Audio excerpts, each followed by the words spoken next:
Irma Huta Barat mengatakan semua sudah jelas dengan perbandingan tadi ketidakadilannya, karena dari awal Putri Cendrawati sudah banyak keistimewaannya, mulai dari minta cuti dan tidak ditahan.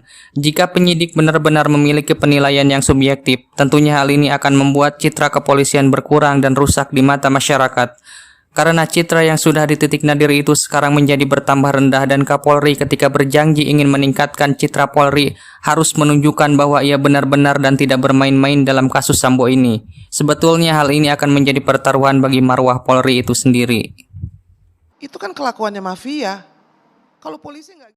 Irma Huta Barat marah kenapa Putri Cendrawati tidak ditahan padahal dari awal sudah banyak melakukan pelanggaran, berbohong dan juga melakukan obstruction of justice atau menghalangi penyidikan. Irma Huta Barat menilai Putri Cendrawati tidak ingin kooperatif, bahkan orang lain akan melihat ini sebagai rekayasa yang dirancang oleh Sambo sebagai skenario-nya. Dengan berbagai macam alasan, entah itu Komnas HAM, Komnas Perempuan, yang harus dicermati adalah prosesnya, seperti apa, bagaimana dia bisa mendapatkan kesimpulan dan bisa mendapatkan rekomendasi masalah soal anak yang masih balita. Sebelumnya sudah banyak yang ditahan seperti Vanessa Angel yang memiliki balita yang berumur 3 bulan, tetapi ia tetap ditahan. Tapi ini seolah-olah tidak pernah didengar oleh penyidik. Kenapa? Karena kasus ini berbeda dan lebih berat hukumannya dibandingkan dengan yang dialami Vanessa Angel dan Angelina Sonda. Karena kasus ini adalah pembunuhan berencana, lalu juga melibatkan petinggi polisi. Bahkan Kapolri juga menyatakan saat diundang ke DPR Komisi 3, Kapolri akan menyelidiki kasus ini secara transparan dan akan membuat ini profesional. Namun kenyataannya yang terlihat saat ini sangat tidak profesional sama sekali. Mohon maaf, kalau orang sudah sekali berbohong, maka akan hancur kepercayaan itu.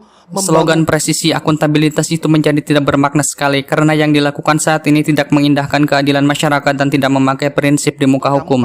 Karena yang dilakukan oleh Putri Cendrawati ini jauh lebih berat dibandingkan dengan apa yang dilakukan oleh Vanessa Angel dan Angelina Sonda. Ini kasus pembunuhan berencana, bahkan untuk menutupinya harus melibatkan banyak anggota kepolisian. Ini semua seolah-olah sedang bermain dengan hukum dan bermain-main dengan rakyat Indonesia. Seolah-olah kepolisian itu berdiri sendiri dan tidak mengindahkan sama sekali masukan-masukan yang mengecam putusan-putusan yang ganjil dan tidak masuk akal. Tersangka KM Seharusnya penyidik tidak tuli dan buta. Sekarang ini ketika memakai mulut Komnas HAM dan Komnas Perempuan seolah-olah membuat Putri Cendrawati sebagai orang yang depresi karena memiliki anak kecil ini tidak bisa dijadikan alasan untuk tidak ditahan dan juga memiliki kerentanan jiwa. Justru di luar sana ada yang harus lebih diperhatikan mental dan jiwanya dibandingkan Putri Cendrawati. Benar sekali, dia adalah ibunda dari Yosua yang berhak untuk mendapatkan perhatian lebih dari Komnas HAM dan Komnas Perempuan. Jelas sekali ini sangat tidak adil. Yang menjadi korban adalah Yosua, yang paling bersedih itu keluarganya, tapi kemudian yang mendapatkan perhatian itu adalah sang pelaku pembunuhan, yang selama ini juga berbohong dan menghilangkan barang bukti, memberikan laporan palsu dan masih banyak lagi daftar kejahatan yang dilakukan terang-terangan, tapi seolah-olah itu tidak memiliki arti apapun dalam pengambilan keputusan ini.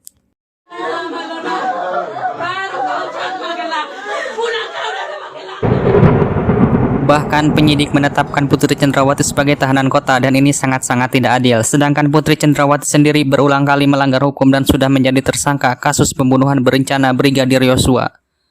Sebelumnya Putri Cendrawati menyita semua handphone milik ajudannya. Yang harus jadi pertanyaan parlemen dan Komnas HAM, kenapa seorang korban mengganti semua handphone milik ajudannya dan memberikan mereka handphone yang baru.